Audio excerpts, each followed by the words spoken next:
Astaghfirullah. Assalamualaikum warahmatullahi wabarakatuh.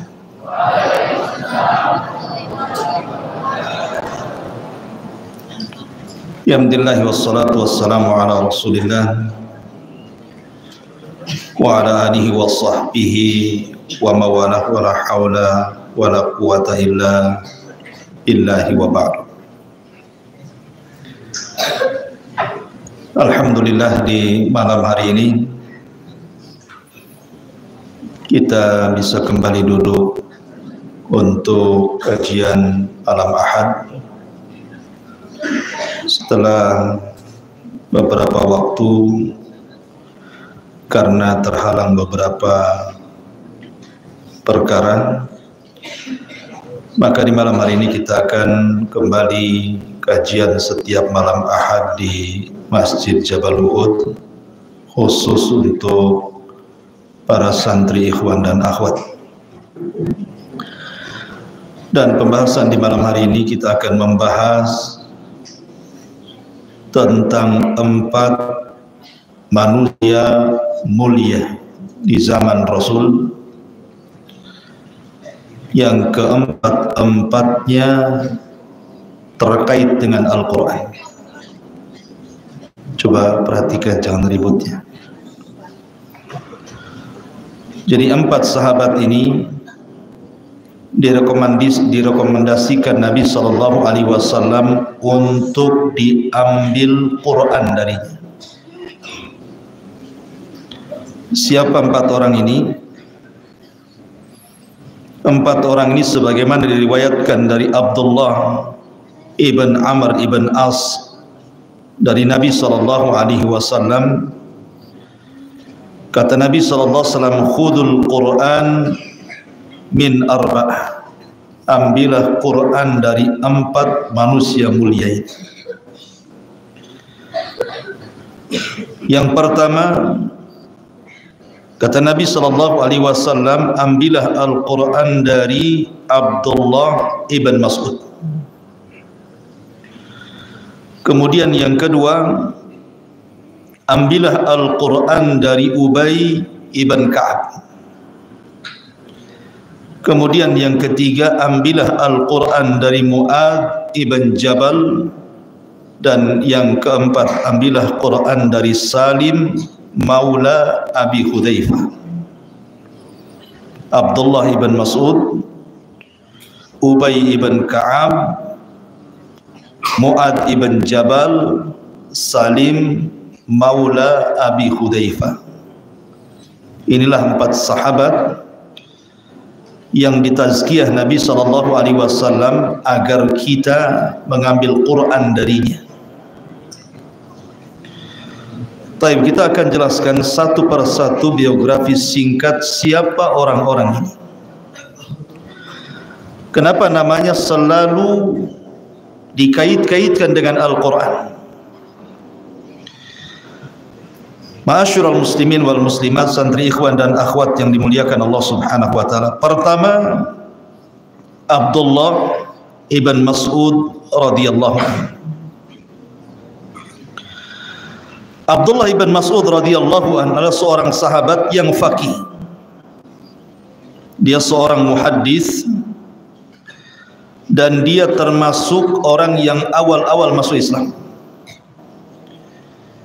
Dan dia yang selalu menyediakan kedua sandal Nabi SAW, bahkan menyediakan siwaknya Rasul. Dan dia adalah orang yang melakukan 2 hijrah. Maksudnya 2 hijrah, hijrah pertama ke Habasyah dan juga hijrah ke kota Madinah. Dan dia orang yang mendapati 2 kiblat. Pertama Baitul Maqdis, karena di permulaan salat kan menghadap Baitul Maqdis. Kemudian 6 bulan setelahnya baru ke Masjidil Haram, ke Baitullah Al-Haram. Dan dia orang yang pertama kali menjaharkan Al-Quran di kota. Ma'asyiral muslimin yang dimuliakan Allah Subhanahu wa taala. Abdullah ibn Mas'ud radhiyallahu an ketika sebelum masuk Islam, dia itu seorang penggembala kambing milik seorang kafir namanya Umayyah ibn Khalaf. Jadi suatu ketika Nabi SAW bersama Abu Bakar itu sedang jalan-jalan, tiba-tiba berpapasan dengan Abdullah ibn Mas'ud yang masih belum masuk Islam, masih menggembala kambing. Tiba-tiba Nabi SAW mengatakan, wahai Abdullah ibn Mas'ud, ada enggak kambing kamu yang bisa kami perah air susunya? Kata Abdullah ibn Mas'ud kepada Rasulullah, maaf, ini bukan kambing-kambing saya, ini kambing milik tuan saya. Kemudian Rasul mengatakan, kalau begitu saya minta kambing yang bukan kambing beranak, karena biasanya kambing kalau keluar susunya itu punya anak. Ya sudah, kambing yang tidak ada susunya, yang kering.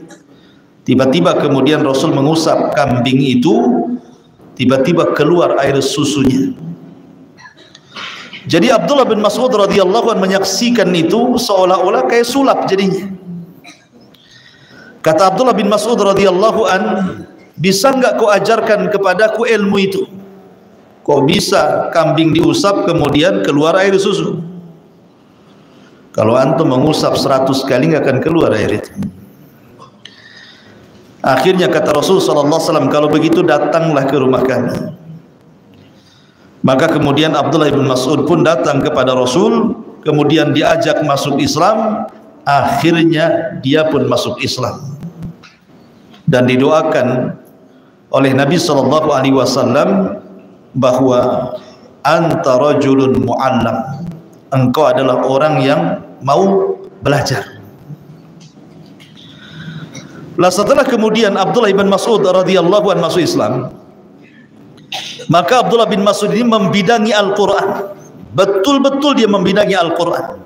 Bahkan dia punya catatan mushaf itu bukan hanya Qurannya, tafsir-tafsirnya.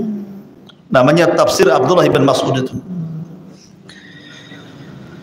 Dan dia memiliki suara yang sangat indah sekali. Jadi ketika Nabi SAW pulang safar bersama Abu Bakar dan Umar, kemudian tiba-tiba lewat di Masjid Nabawi.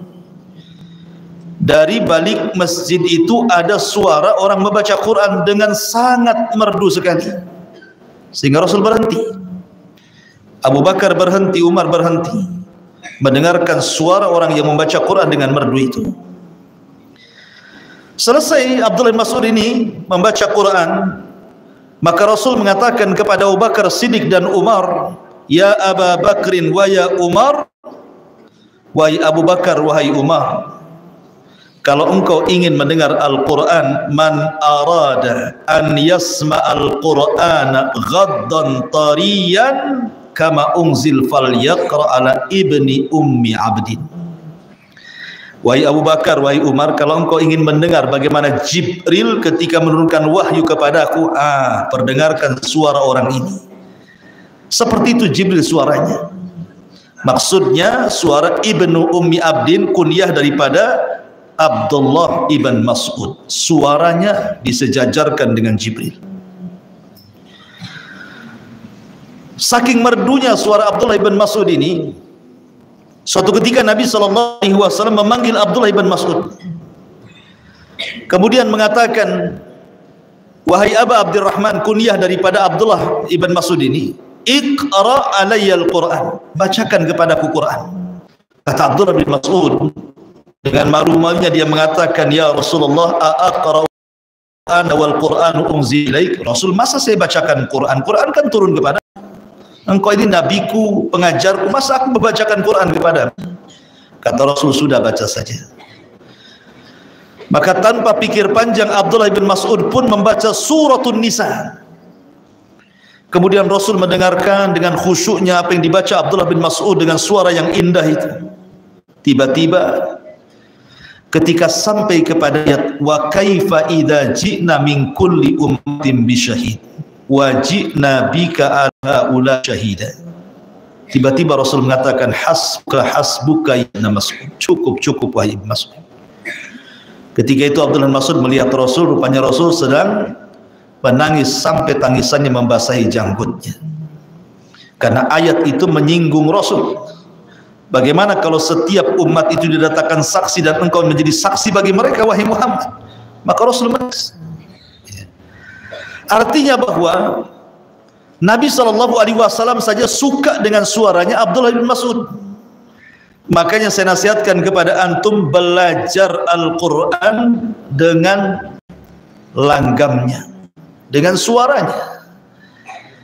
Karena bagaimanapun Rasul mengatakan Al-Quran itu sudah indah, tetapi kalau ingin indah lagi, baguskan suaranya. Rasul mengatakan laisa minna man lam yataghanna bil Quran. Bukan umatku orang yang tidak melanggamkan Al-Quran, tapi tentu lagu Quran sesuai dengan Al-Quran. Jangan pula Quran dilagukan dangdut, ya. Harus langgamnya betul-betul langgam Arab, jangan pakai langgam Nusantara, ya. Ma'asyiral muslimin yang dimuliakan Allah Azza wa Jalla. Jadi Abdullah bin Mas'ud radhiyallahu an, luar biasa kepakaran beliau di dalam Al-Quranul Karim. Suatu ketika Abdullah bin Mas'ud ini naik ke pohon kurma, datang angin, tersingkap, kemudian karena anginnya kencang tersingkaplah jubahnya, betisnya nampak. Abdullah bin Mas'ud itu kurus sekali, kurus kering, karena dia seorang pengembala kambing, jarang makan enak gitu, jadi kurus. Karena saking kurusnya, jadi sahabat itu ketika melihat betisnya Abdullah bin Mas'ud hanya tulang dibalut daging itu, tertawa para sahabat, mentertawakan kedua betis Abdullah ibn Mas'ud karena kecilnya betisnya. Ketika Nabi SAW melihat para sahabat mentertawakan betis Abdullah bin Mas'ud, marah dan mengatakan, jangan kalian tertawakan kedua betis Abdullah bin Mas'ud itu. Karena kalau seandainya kedua betis itu ditimbang di satu neraca, dan gunung Uhud itu ditimbang di neraca satunya, masih berat kedua betis Abdullah ibn Mas'ud. Allah puji, Allah berikan tazkiyah, rekomendasi, karena dia adalah pakar Quran. Jadi ketika Abdullah ibn Mas'ud itu sudah menghafal beberapa ayat dalam Al-Quran, dia menghafal surah Ar-Rahman. Jadi dia ingin membacakan surat ini di halayak orang-orang musyrik. Ketika itu sahabat tidak ada yang berani baca Quran, sembunyi-sembunyi. Abdullah bin Mas'ud tiba-tiba datang ke tengah-tengah orang Quraisy. Di situ orang-orang Quraisy sedang berkumpul di pasar. Tiba-tiba kemudian dia naik ke ketinggian, kemudian dia baca Al-Quran. A'udzu billahi minasyaitonir rajim. Bismillahirrahmanirrahim. Ar-Rahman 'allamal Quran. Semua orang menatap Abdullah bin Mas'ud ini. Mereka belum pernah mendengar kalimat Ar-Rahman. Ar-Rahman 'allamal Quran.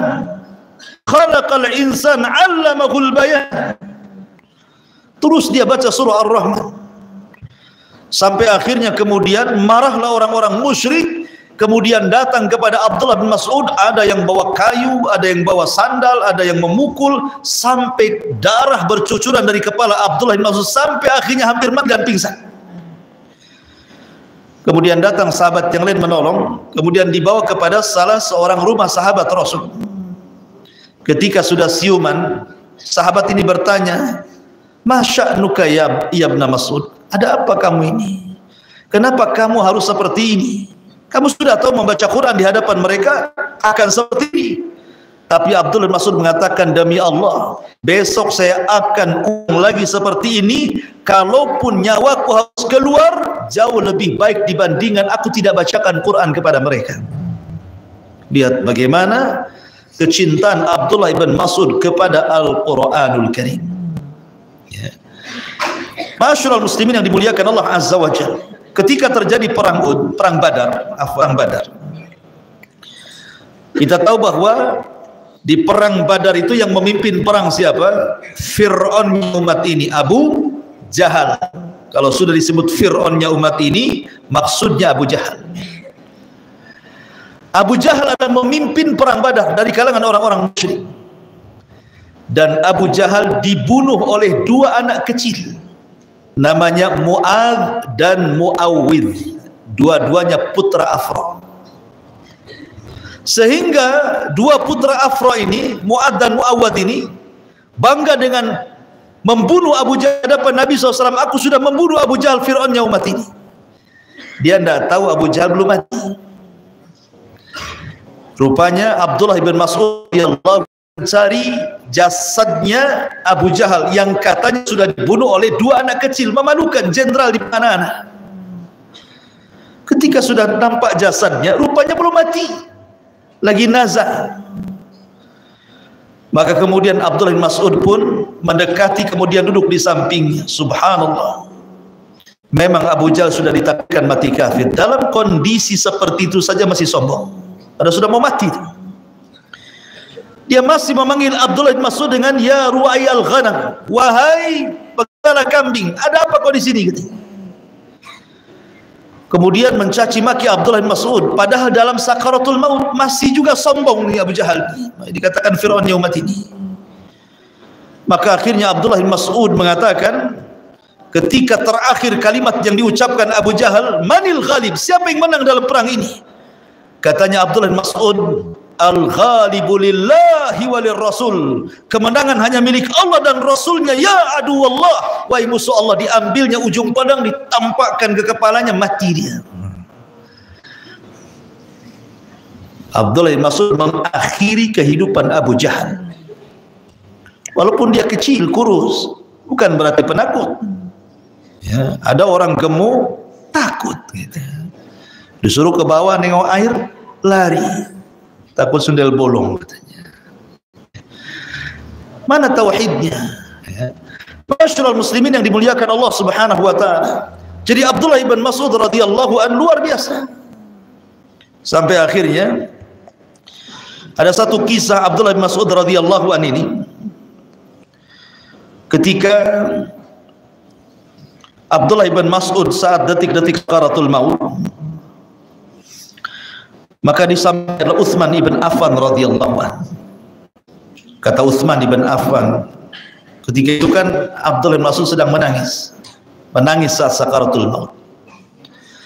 Sehingga Utsman bin Affan bertanya, wa ma yubkika ya Aba Abdurrahman, apa yang membuat anda menangis wahai Abdurrahman, wahai Abdul Mas'ud, kenapa kau menangis? Bukankah kau sudah di sahabat Rasul sallallahu alaihi wasallam, orang mulia dan begitu seterusnya, dipuji oleh Utsman bin Affan. Tetapi dia mengatakan, akhafu dhunubi, aku takut dosa-dosaku. Kemudian kata Utsman bin Affan, lalu apa yang kau harapkan? Kata Abdullah bin Mas'ud, rahmatullah, aku hanya mengharapkan rahmat dari Allah. Kalau begitu ya Abdullah bin Mas'ud, biarkan aku kepada seorang tabib. Kata Abdullah Mas'ud, tidak. Bagaimana kalau seandainya ku bagi hartamu denganmu? Kata Abdullah Mas'ud, tidak. Sampai akhirnya dia pun berzikir, bertakbir, bertahlil, bertahmid. Kemudian dia akhiri nafasnya dengan zikrullahi azza wa jalla. Itulah Abdullah ibn Mas'ud, hatinya terpaut dengan Al-Quran. Kita singkat saja karena ada 4 orang. Kemudian yang kedua, yang disebut Nabi SAW, ambillah Al-Quran dari 4 orang itu. Pertama Abdullah ibn Mas'ud, yang kedua Ubay ibn Ka'ab. Siapa Ubay ibn Ka'ab ini? Ubay ibn Ka'ab radhiyallahu anhu, dia adalah orang yang termasuk penghulu dari orang-orang Ansar. Penghulu orang-orang Ansar adalah Ubay ibn Ka'ab, dan dia termasuk orang yang direkomendasikan untuk diambil fatwanya.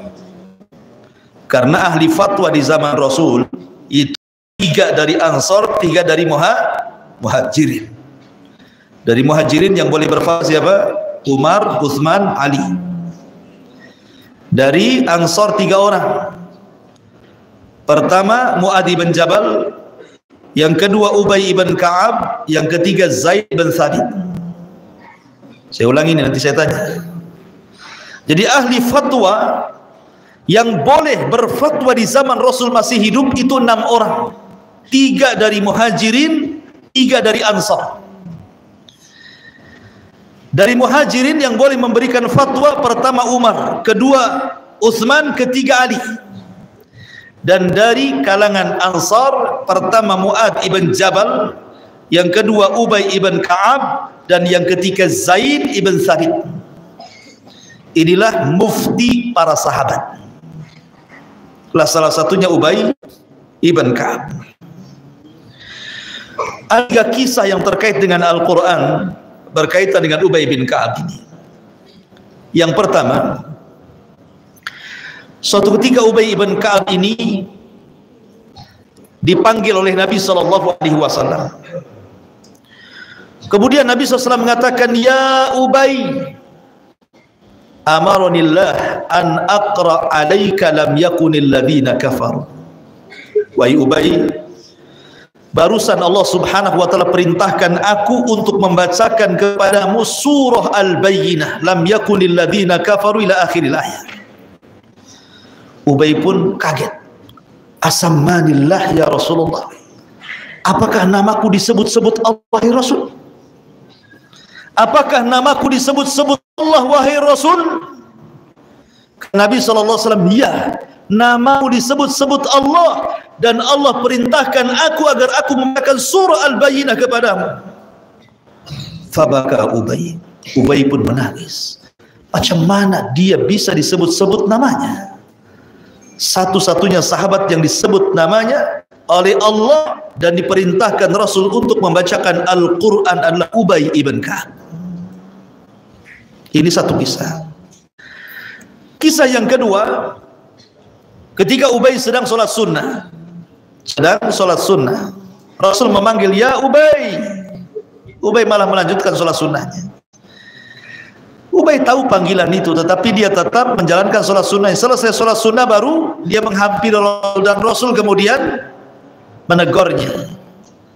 Karena tidak boleh seseorang yang beriman kalau Allah memanggilnya untuk tidak cepat-cepat hadir. Ya ayyuhalladzina amanu stajibu lillahi walir rasul idza da'akum lima yuhyikum. Jadi kalau Allah dan Rasulnya memanggil, jangan tunda-tunda, apalagi hanya segera sholat sunnah saja, karena memenuhi panggilan Allah dan Rasulnya wajib. Maka dinasihati, ya. Kemudian Rasul mengatakan, "Wahai Ubay, maukah aku kabarkan kepadamu satu surat yang surat ini tidak ada dalam Taurat, surat ini tidak ada dalam Injil, surat ini tidak ada dalam Zabur. Mau enggak kamu? Nanti ku kasih tahu setelah sampai di pintu itu, sebelum kita keluar dari masjid ini." Maka kemudian Rasul pun ngobrol sama Rasul sambil jalan. Ketika mendekati pintu, Ubay pun bertanya lagi, "Rasul, tadi kau berjanji akan memberitahu kepadaku satu surat yang tidak terdapat dalam Taurat, tidak terdapat dalam Zabur, tidak terdapat dalam Injil dan Furqan. Surat apa itu?" Kata Nabi SAW, "Ya Ubay, tadi sewaktu kau sholat, kamu baca apa?" Maka Ubay mengatakan, "Ummul Kitab, ya suratul Fatihah." Maka Rasul mengatakan, itulah surat yang tidak ada dalam Taurat, Zabur, Injil dan Furqan. Surah Al-Fatihah itu hanya ada dalam Al-Quran. Ini satu kisah. Dua kisah. Kisah yang ketiga, Nabi SAW memanggil Ubay bin Ka'ab. Kemudian ditanya Nabi SAW Ubay ini tentang satu ayat yang paling agung di dalam Al-Quranul Karim. Satu ayat yang paling agung di dalam Al-Quranul Karim. Maka kata Ubay mengatakan, "Aku tidak tahu." Kemudian Rasulullah SAW bertanya lagi, "Ya Ubay, tahukah kamu surat satu ayat dalam Al-Quran yang paling agung?" Kemudian Ubay pun terucap, "Allahu la ilaha illa huwal hayyul qayyum la ta'khudhuhu sinatu wa la naum." Ubay pun membaca surah Kursi. Maka Rasul mengatakan kepada Ubay, mudah-mudahan Allah memudahkan dirimu untuk talabul ilmi. Dia punya kecerdasan, bisa menebak. Makanya Rasulullah mengatakan mudah-mudahan Allah mudahkan kau dalam talabul ilmi. 3 kisah ini menunjukkan keistimewaan Ubay ibn Ka'ab. Oleh Nabi SAW dibacakan suratul Bayyinah atas perintah Allah. Kemudian Rasul memberitahu surat yang paling agung yang tidak ada dalam Injil, Zabur dan Taurat dan Furqan. Kemudian dibacakan surah Al-Fatihah. Diberitahu itu surah Al-Fatihah. Kemudian yang ketiga, Ubay bisa menjawab pertanyaan Rasul ayat yang paling agung dalam Al-Quran. Dia pun membaca suratul Kursi. Lihat bagaimana Ubay ibn Ka'ab radhiyallahu anhu. Lah Ubay ibn Ka'ab termasuk as-sabiqun al-awwalun, orang-orang yang pertama-tama masuk Islam. Dan dia masuk Islam sebelum orang-orang berkumpul di Daril Arqam. Ma'asyiral muslimin yang dimuliakan Allah Subhanahu wa taala. Lah di antara pujian-pujian para ulama kepada Ubay ibn Ka'ab ini, di antaranya adalah ketika Ubay ibn Ka'ab ini meninggal dunia, maka orang pun mengatakan sungguh telah hilang pemimpin kaum muslimin. Artinya bahwa Ubay itu dianggap bagian dari pemimpin kaum muslimin. Luar biasa. Bahkan disebutkan Ubay bin Ka'ab ini jama'al Quran ala ahdi Rasulullah sallallahu alaihi wasallam arba'atun kulluhum minal ansar. Allah telah kumpulkan Al-Quran di masa Rasulullah SAW kepada 4 orang, semua orang-orang Ansar, tidak ada orang Muhajirin. Kemudian 1 Ubay bin Ka'ab, 2 Mu'ad ibn Jabal, 3 Zaid bin Thabit, dan yang keempat Abu Zaid ahadu umumati. Abu Zaid itu salah seorang dari paman-paman Nabi SAW yang ada di Madinah. Intinya bahwa Ubay ibn Ka'ab radhiyallahu an adalah di antara orang-orang yang terkait hidupnya dengan Al-Quranul Karim. Taib. Kemudian yang ketiga, Mu'ad ibn Jabal radhiyallahu an. Mu'ad ibn Jabal ini, subhanallah, Mu'ad ini tidak lama, dia tidak diberikan oleh Allah usia panjang. Karena Mu'ad bin Jabal ini ada yang mengatakan usianya 33 tahun dia meninggal, ada yang mengatakan meninggal di usia 36 tahun. Artinya tidak lama dia hidup bersama Rasul.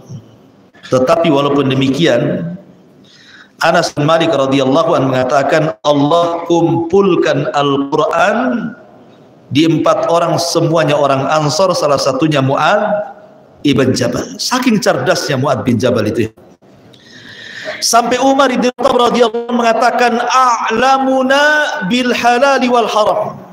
Mu'ad itu sahabat yang paling alim di antara kami kalau sudah berbicara dan haram. Padahal masih muda. Makanya saya dinasihati sama antum ini, mumpung antum berada di pesantren, jangan main-main belajar. Ini kesempatan antum, Allah pilihkan antum di sini. Betapa banyak orang-orang seusia antum di luar sana, ratusan bahkan ribuan, tetapi tidak diberikan nikmat seperti antum diberikan nikmat bisa di pesantren belajar halal dan haram. Ya, ini kenikmat yang harus disyukuri, ikhwan. Antum kira antum di sini bukan sebuah nikmat, nikmat besar. Ketika orang itu bisa belajar agama itu nikmat yang sangat besar. Jangan buat main-main. Karena antum tidak mungkin lama, paling lama 6 tahun di sini keluar. Mungkin kurang dari 6 tahun sudah keluar. Maka saya harapkan ambillah pelajaran ibrah dari Mu'ad ibn Jabal, muda tetapi menjadi ulamanya para sahabat. Muda tetapi menjadi ulamanya para sahabat. Bahkan ilmu Mu'ad ibn Jabal, kecerdasannya tentang halal dan haram itu menjadikan dia orang yang paling dicintai Nabi sallallahu alaihi wasallam. Bahkan Rasul terang-terangan mengatakan, "Inni uhibbuk," saya cinta engkau wahai Mu'ad karena Allah. Kemudian Rasul mengatakan, inni uhibbuk, saya sangat mencintai engkau karena Allah wahai Mu'ad, la tada', jangan kau tinggalkan dubura kulla salatin Allahumma inni ala dzikrika wa syukrika wa husni ibadati. Lihat bagaimana Rasul mencurahkan hatinya dan mengatakan inni uhibbuk. Kalau Rasul yang sudah mengatakan uhibbuk, saya cinta kepada kamu, secara otomatis Allah cinta kepada Mu'ad. Dan ingat, kalau Allah cinta kepada seorang hamba, yang dipanggil pertama siapa? Jibril. Jibril sini. Aku cinta kepada si fulan, kata Allah. Kau cinta juga, kau harus cinta juga sama si fulan. Inni uhibbu fulanan fa ahibbahu. Jibril, aku suka si fulan, kau harus cinta juga dengan dia. Maka Jibril pun kemudian memanggil seluruh malaikatnya dan mengatakan, wahai para malaikat, Allah sudah mencintai si Anu, maka kalian harus cinta kepada si Anu. Makanya kenapa Imam Ibnul Qayyim mengatakan asy-sya'nu laisa sya'nu an tuhib walakinna sya'na an tuhab. Bukanlah sebuah perkara itu bagaimana Anda mencintai, tapi perkara itu bagaimana Anda bisa dicintai. Kalau kita dicintai Allah dan Rasulnya, secara otomatis kita telah mencintai Allah dan Rasulnya. Tapi kalau kita mencintai, belum tentu dicintai. Makanya kenapa Mu'ad mendapatkan predikat kecintaan Rasul langsung dengan lisan Nabi SAW kepada Mu'ad. Luar biasa. Bahkan Rasul yang mengatakan, engkau ini mendahului ulama sahabat bi ratwa, nanti pada hari kiamat. Ratwa itu artinya kalau kita ambil batu dilempar, kau itu di sana tuh. Ya. Itulah Mu'ad ibn Jabal radhiyallahu anhu. Tapi yang Mu'ad meninggal karena taun. Taun amwas. Dia terkena, ya mungkin semacam corona lah di zaman sekarang, wabah. Satu keluarga meninggal, termasuk pemimpin perang Abu Ubaidah ibn Jarrah juga meninggal di zaman Mu'ad bin Jabal. Jadi pertama Ubaidah dulu pemimpinnya, kemudian digantikan Mu'ad. Selang beberapa waktu Mu'ad pun satu keluarga harus meninggal karena sebuah wabah. Itulah Mu'ad bin Jabal, orang yang paling luar biasa dalam akhlaknya.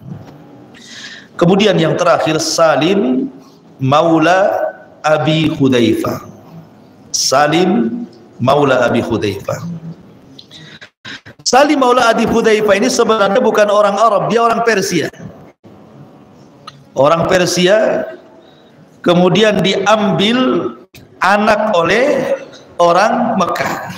Akhirnya nasabnya dinasabkan kepada bapak angkatnya, tetapi kemudian turun surah Al-Ahzab, tidak boleh ud'uhum li abaihim wa aqsatu indallah, menasab anak angkat kepada bapak tidak boleh, harus nasabkan kepada bapak aslinya. Lah Salim ibn atau Salim Maula Abi Hudzaifah ini memang diciptakan oleh Allah untuk mendalami Al-Quran. Jadi di zaman para sahabat luar biasa kecintaan Salim kepada Al-Quranul Karim ini, sampai akhirnya dia membidangi, mempakari Al-Quran melebihi sahabat yang lainnya. Sampai-sampai Rasul merekomendasikan agar mengambil Quran dari Salim Maula Abi Hudzaifah. Bukan hanya itu saja, dia pun menyaksikan semua peperangan Nabi SAW bersama Rasul. Tapi sayang kemudian Salim terbunuh ketika di zaman Khalifah Abu Bakar Siddiq radhiyallahu an, ketika mengutus untuk memerangi Nabi palsu Maisalamah Al-Kadzab di Yamamah. Maka Salim meninggal dalam perang Yamamah ketika melawan Nabi palsu. Inilah di antara 4 sahabat yang direkomendasikan Nabi untuk diambil Qur'annya. Baik. Sampai di sini kita singkat saja. Ya. Sebagaimana biasa ada hadiah sedikit. Ya.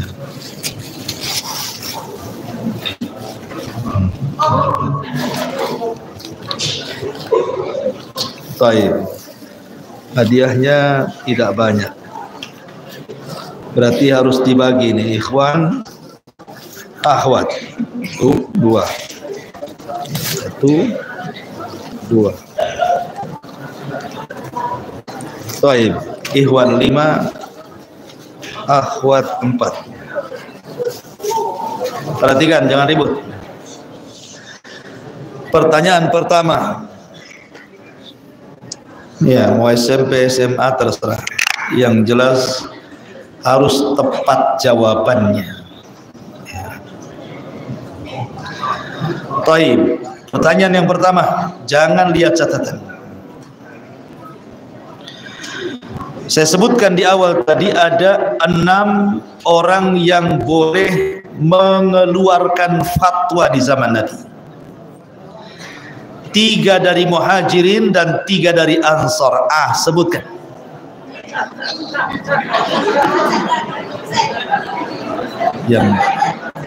Yang paling belakang dulu itu. Jangan lihat buku.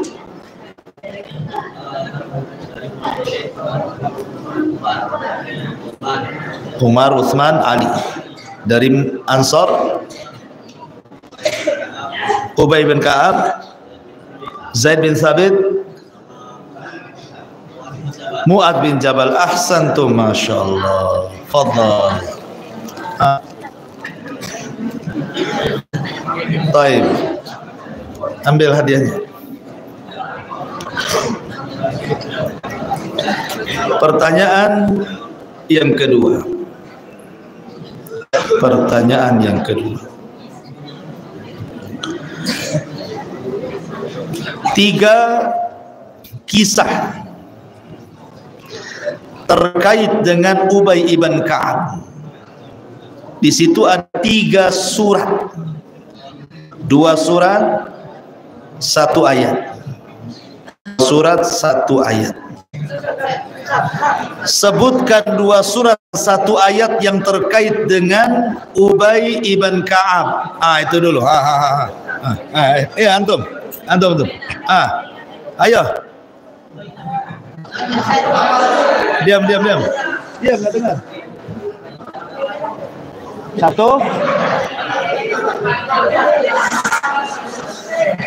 Apa? Enggak dengar.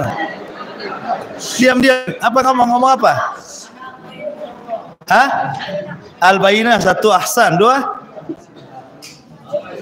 ayat kursi. 3 Al-Fatihah. Masya Allah. Sini.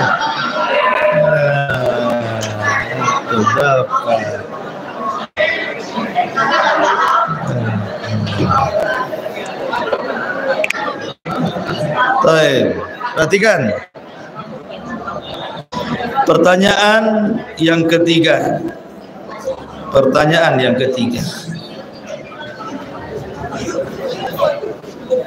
Sebutkan 4 sahabat yang terkait dengan tema yang diambil Qur'annya lewat lisan Rasul.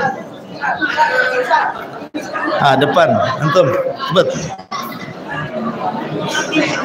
1 Abdullah bin Mas'ud, Ubay bin Ka'ab. 2 Mu'ad bin Jabal. 3 1 lagi.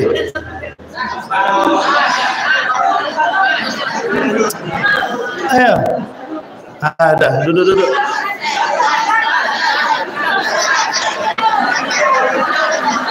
Kantom. Diri, cepat. Ayo. Ini yang besar nih. Cepat. Abdullah bin Mas'ud, Ubay bin Ka'ab, Mu'ad bin Jabal.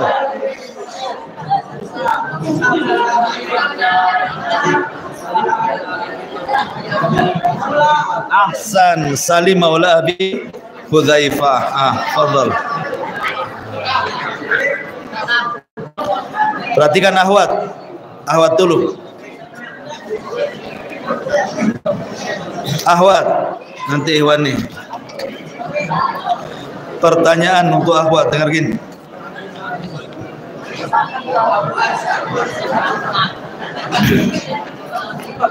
Mu'ad ibn Jabal. Dengerin. Wafat di usia berapa? Mu'ad ibn Jabal wafat di usia berapa? Dan kenapa dia wafat? Apa penyebab wafatnya? Berapa usia wafatnya?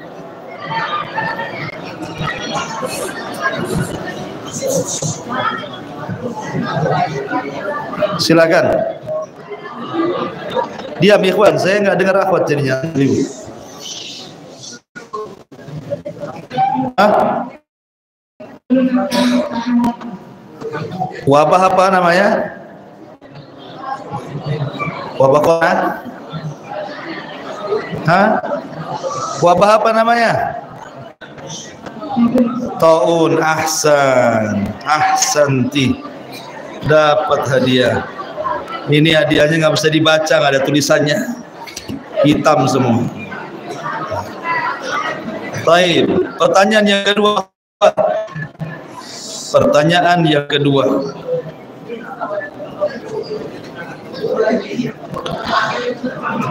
Terkait dengan Abdullah ibn Mas'ud radhiyallahu anhu. Terkait dengan Abdullah ibn Mas'ud. Abdullah ibn Mas'ud diberikan beberapa keutamaan tentang Al-Quran. Apa saja keutamaannya, sebut saja.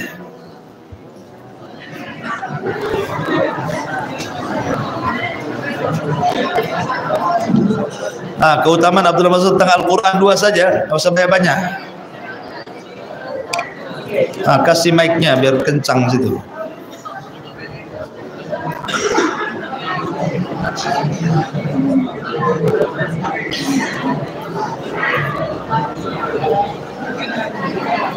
Ayo, siapa yang jawab?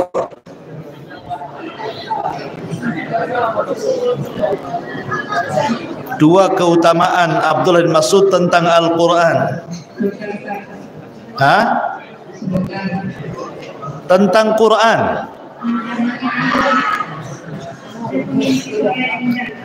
Satu, memiliki suara yang indah. Dua,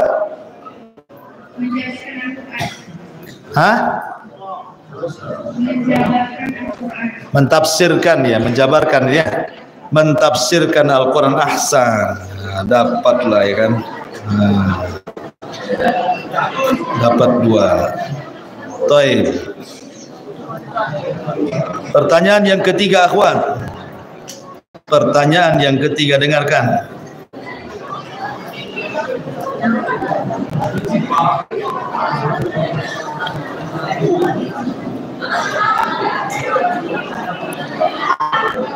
Terkait dengan Mu'adz ibn Jabal, balik lagi. Mu'adz ibn Jabal radhiyallahu anhu.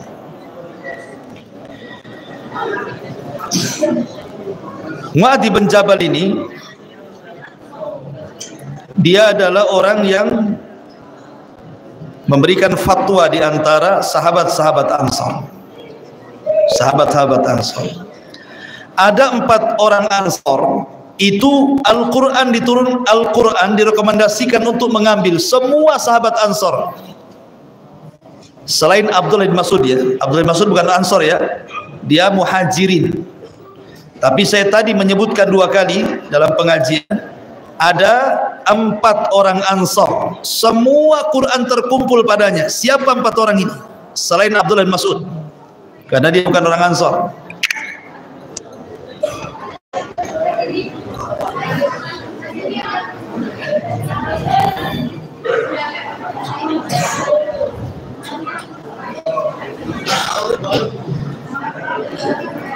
Ayo, siapa yang jawab?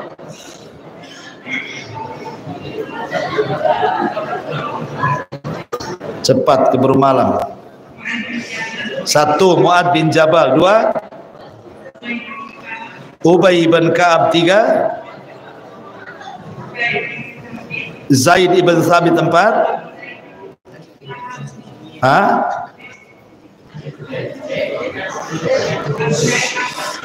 Abu Zaid. Ahsan, Abu Zaid, ya.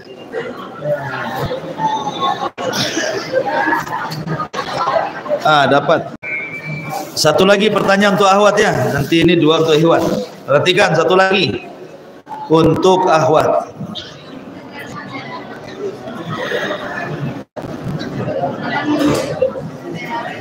Salim maula Abi Hudzaifah,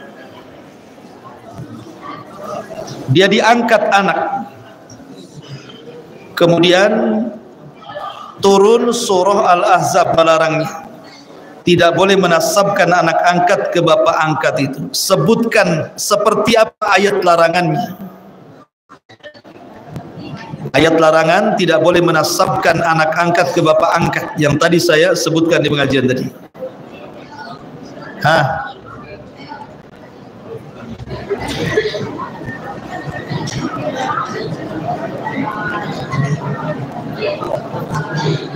Surah Al-Ahzab. Udah sampai nggak hafalan sampai ke Al-Ahzab tuh?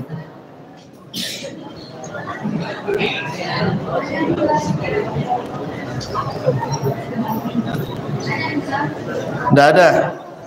Saya lempar ke Ikhwan. Siapa yang bisa jawab? Tadi yang ngacung-ngacung tuh mana? Surah Al-Ahzab. Larangan tidak boleh menasabkan anak angkat bapak angkat. Sedikit saja ayatnya itu, cuma satu ayat saja.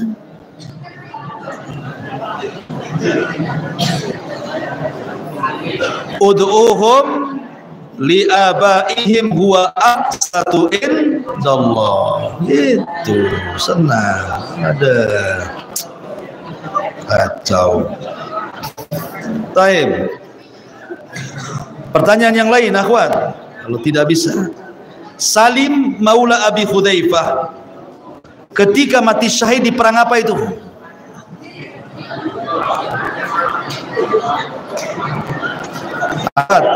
Mati syahidnya Salim maula Abi Hudzaifah di perang apa? Ahsanti, perang Yamama. Nah, berarti dapat hadiah 4. Balik ke Ikhwan, tinggal 2 nih. Perhatikan Ikhwan.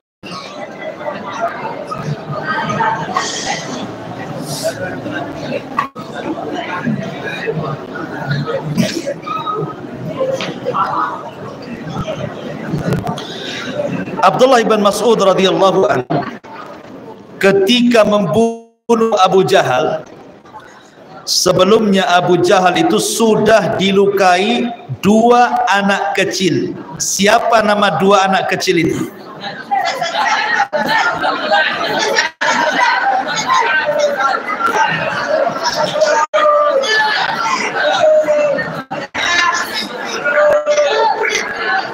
Anton sebut. Mu'ad, dua-duanya putra siapa?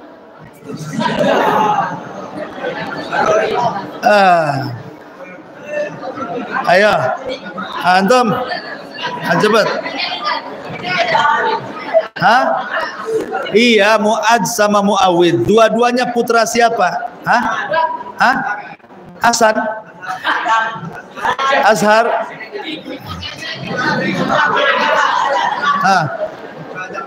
putra Ja'far. Aduh, kacau.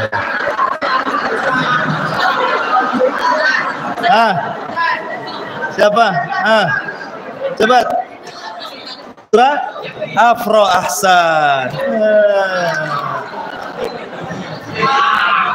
Dapat ya. Taib. Satu lagi. Ini gede, ini apa ini isinya? Perhatikan.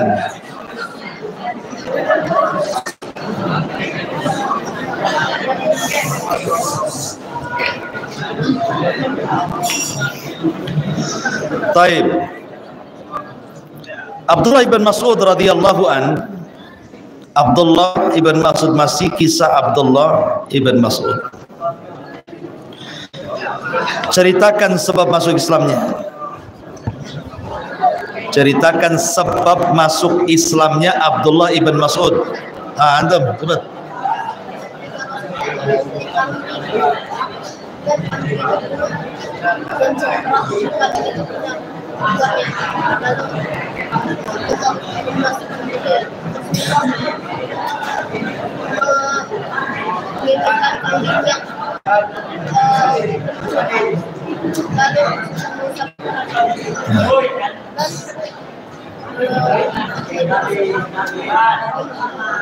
Terus? Ingin belajar. Taib. Itu saja. Betul, ahsan, masya Allah. Iya. Taib, sampai di sini. Ini hadiahnya baru sedikit, afwan, karena ini perdana. Insya Allah nanti minggu depan kita perbanyak hadiahnya. Subhanallah bihamdika, asyhadu an la ilaha illa anta, astaghfiruka wa atubu ilaik. Allahu ta'ala. Assalamualaikum warahmatullahi wabarakatuh.